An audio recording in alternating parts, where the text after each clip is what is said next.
Okay, we did our negative review, so let's follow up with a slightly less negative review about a spin-off of a good series.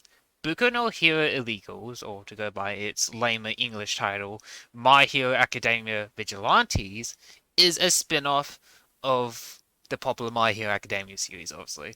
So, context.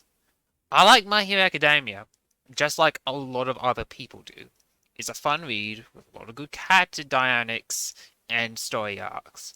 Also, I don't plan to review it until I have more clout, so don't expect me to say anything about it for now. Anyway, I just finished catching up with the series because I left it to gather more chapters for a more satisfying reading session, and it got me in the mood to try out its spin-off series. Smash is a great little comedy series, but it definitely feels like it's pandering and a very for the fans sort of read. Like, if you don't know My Hero Academia, you're not gonna enjoy it. Illegals, on the other hand, is certainly something. Like, the story focuses on a college student who flunked out of being a hero and now spends his free time just pretending to be a hero, known as the Crawler. I mean, he starts as Kind Man, but he just gets called the Crawler later. He kind of just does nice things like giving directions, helping old ladies, cleaning up litter, very bland shit. Anyway, shit happens. He ends up teaming up with a quirkless old man and an underground street idol to take on a drug dealing ring. Well, that's how it starts, and it does get more deeper later on, so I won't spoil it. I'm gonna be honest here, I didn't really like this spin-off when we started. For me, it felt like a fan writing its own OCs so it can interact with their favorite characters. Pretty much a doujin about the good parts, aka the porn. Well, at least to begin with. I'm really gonna lay on my disdain for the first 20 chapters here because, for me, they are what bring down such a good title for any My Hero Academia fan.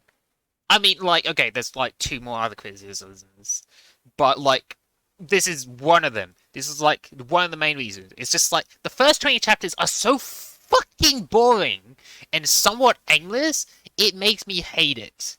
In fact, the original review for this was me really hating on it because of those first 20 chapters. I ended up deleting 3/4 of the script though, after I saw some potential going into the catch and celebrity stuff and finding out there was even more chapters because for some reason the website I was reading on had two versions of the series and one of them had all the chapters. So yeah, with the context of the whole series, I can now somewhat forgive the first 20 chapters for being shit because those first 20 chapters were the setup. Meaningless one-off chapters with pre-established characters make sense. I mean, cars actually become more likable, and the story really starts to take off after the first 25 chapters. But let's quickly talk about what's good post setup. For me, my favorite part of the story is the character building given to Eraserhead and Midnight. Yes, I'm using their hero names because it's easier to remember. Considering how Midnight turned out in the main series, I'm glad she really is allowed to shine here as a supporting character to both Eraserhead's tired of this shit attitude and as a great support figure for Popstep. Also, her hero outfit is a real pants tightener, to be honest, and incredibly on brand. Holding posting aside, seeing more of Eraserhead out of his teacher role and in his hero work is good. I love how he gets involved in the story through his own investigation through local suppliers, and eventually ends up working with our main crew reluctantly. He also has his side gag with the obviously a Kamen Rider reference brothers is great.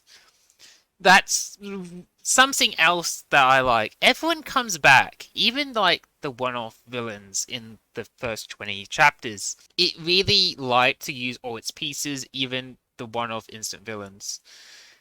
A really good example of this is the eel guy from early on. He comes back after his initial appearance as an instant villain, hanging out with the two high schoolers before being subjected to the upgraded version of the drug. He then shows up as a fan squad member, and before finding work with the Grasshopper Brothers. Very few characters are left behind, with a lot of them coming back, which makes this world a lot more dense. Like, a big theme of vigilantes is how vigilantism is treated by society, and a big part of that is the idea of community and the importance of local heroes, legal or otherwise. Having these characters be recurring and not being one-offs really helps with that theme a lot. Due to it mainly being set in one district, it makes the world more dense and closely knitted. It actually feels like a community and it's just not a bunch of background characters. With that said, I do have two criticisms with both of them happening because I feel like it doesn't fit into this theme. I'll do the non-spoiler one first because it's also the one that pisses me off the most, which is Stain's cameo. They just ruined any chance of a good Stain spin-off with his little 3-chapter arc here.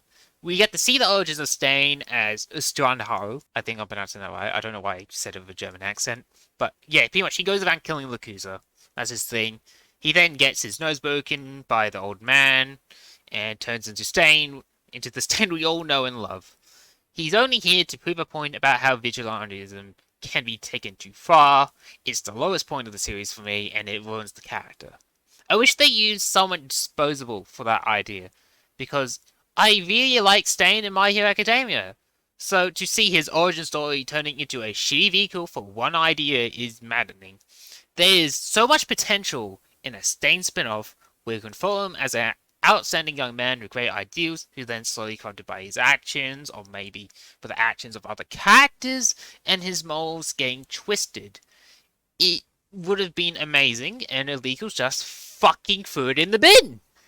That is its greatest sin, and I know this makes me sound like a fanboy, but seriously, there was potential there. What really doesn't help with the problem here is the fact that the follow-up was the introduction to Captain Celebrity, who wasn't the best in the use as a follow-up. But to be nice and positive again, Captain Celebrity is the best new character in this series. The fact he starts off as an egotistical asshole, and, yet again, following up Stain with that, yeah, it wasn't a really good introduction, but he has such a really good, redemption arc throughout the story. He becomes really likable after, a bit of his stick is just kind of changed by one of the other characters. What really sold him for me was the fact that he was someone who just really gets caught up in the adoration of his fans, which is why he seems like he's an egotistical asshole, but he's actually just a really nice and awkward guy. His backstory with his wife is amazing, and it made me love him so much more because of it. He's a great addition to the world of My Hero Academia as our first introduction to American heroes, unlike New Order. We'll talk about New Order when we get to My Hero Academia. Okay, time for my final and brief criticism, which is the spoiler one, so the time skip mark is on screen now. If you want to skip it, I'll give you 5 seconds to do so.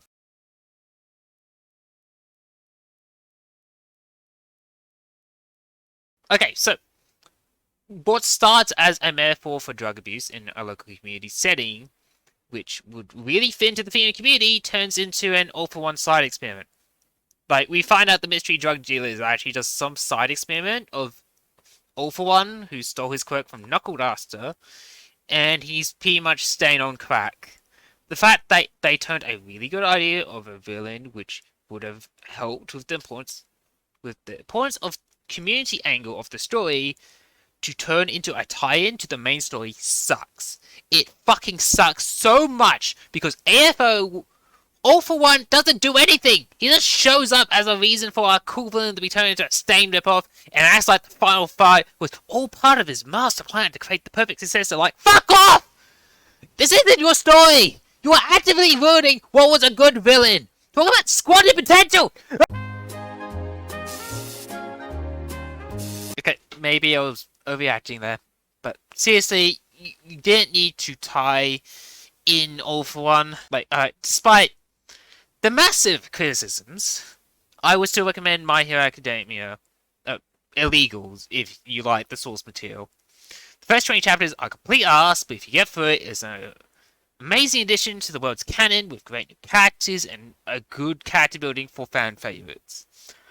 I just wish it was handled a little better, but you can tell there's a lot of love for the original series was well put into it, although I do think it is a detriment.